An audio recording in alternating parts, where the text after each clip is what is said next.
inspired, I would say, is like the guy who understands the game like really well and even better than some professional junglers I was playing with before. So I must say he has a good road ahead of him. Vladimir will never get nerfed.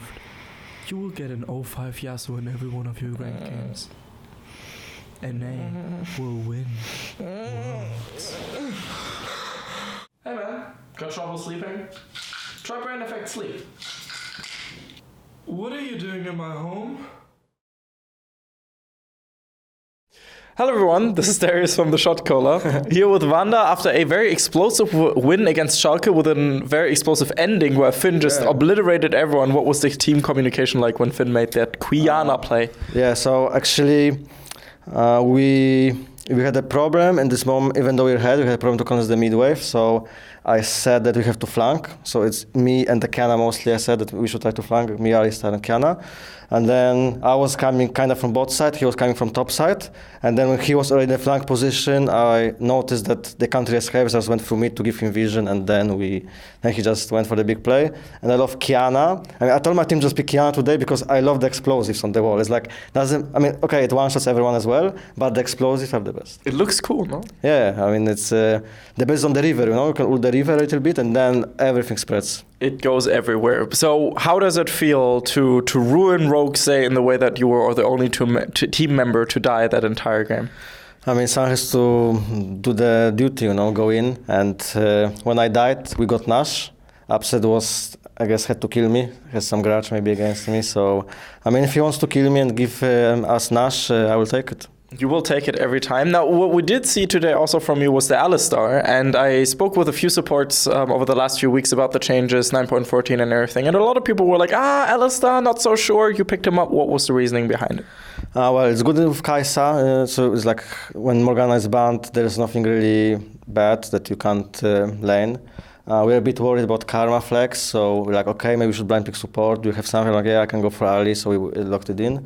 I don't think that changes are that necessarily that good for Ali, but I think he was kind of forgotten in a way. Mm-hmm. He was not in a bad spot at all. He has, especially when Kai'Sa is back in the meta, this is like one of the strong combos. Like, it's a bit weaker than like Zairaka and stuff like this, but it's up there for one of the better combos in general, I think. Okay, so you obviously just got to play against your former team, Schalke, which last year around you managed to go to finals with, and had a very, very successful summer split. What I'm wondering about is the fact that you, as a player, consistently always manage to go from one top team to the next one and consistently manage to compete for playoffs, even though, you know, people were uncertain at some point, you know, that it wasn't even certain that you would play in LEC at one point, and people were shocked, but you always make your way back and always manage to compete for playoffs. What is the secret behind always being a competitor effectively?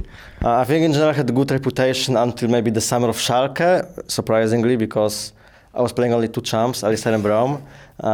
Well, it's not like I only can play those two champs, I really wanted to play them, but my team wanted to play them, and I was like always blind picking one of them, and I was always doing fine.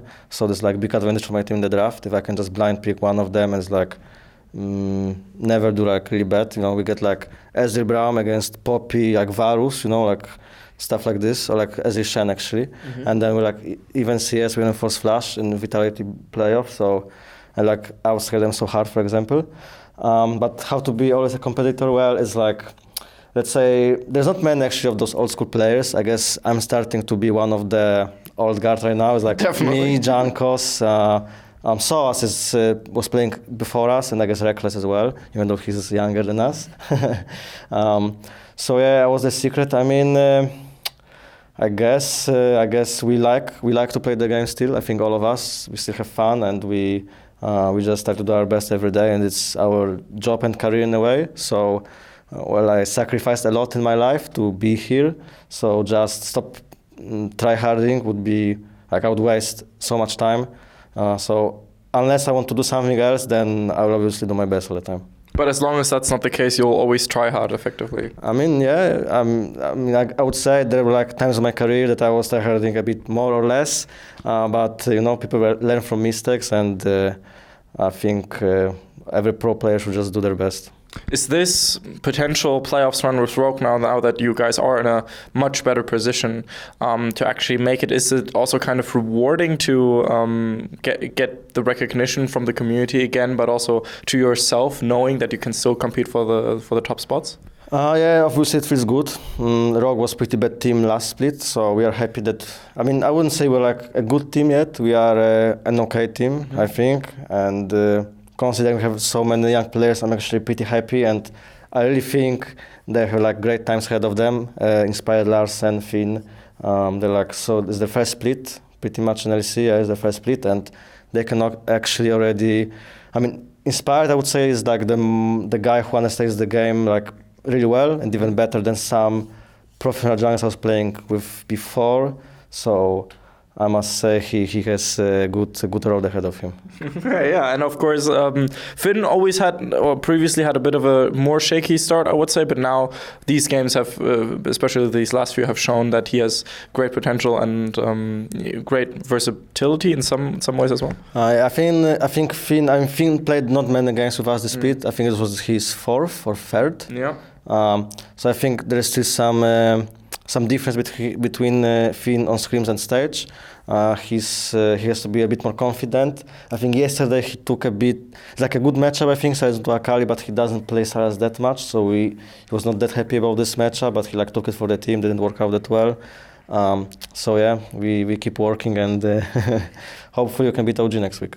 Hopefully you can. That was going to be my next question. Of course, Origin, Fnatic, two matchups that are difficult on paper, but given that you just beat Schalke and already had one difficult matchup cross through, are you still confident that you can go for the 2-0 week and make it? Well, I had to play against Fnatic the most from any team, I would say. Why is that? I mean, their like, bot safety feels super good, I think. Brox, Reckless, and Healy Sank.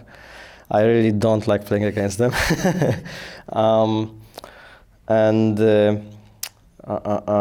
So yeah, Fnatic will be a tough game. I mean, we beat them once. There is always a chance, right? We'll do our best. But yeah, the main game is against OG, so we have to prepare against them well.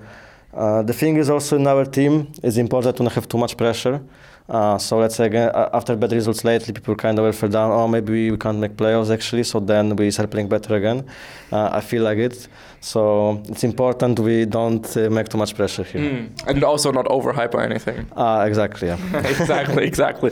Which players are a bit too prone to that? So is it like the younger ones that haven't had that much experience in the league? Yeah. I won't say the names, but the younger ones. Yeah. Okay. So, but that's what you are for there as well, I would assume, and give them a bit of guidance in those tough times. I mean, I was kind of in their spot as well. So me and Dagos were like known for being chokers in the past.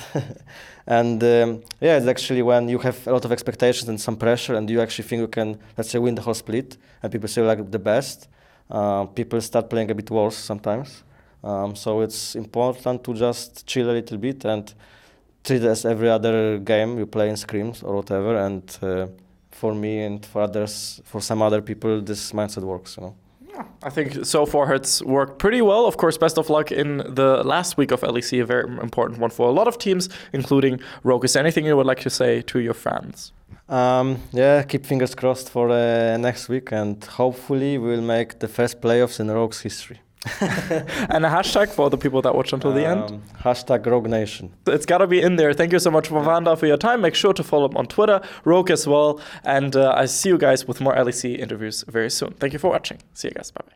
We'd especially like to thank Krzysztof Bujnowicz, Erich Althaus, Lukas Legal, Lazy Raven, and Adam Novosviat for your continuous and very special support, and of course all the people whose names you see scrolling past you right now. We have a lot of amazing projects, and of course Worlds 2019 in Europe coming up. So thank you so much for supporting us and enabling us to do our work. Thank you.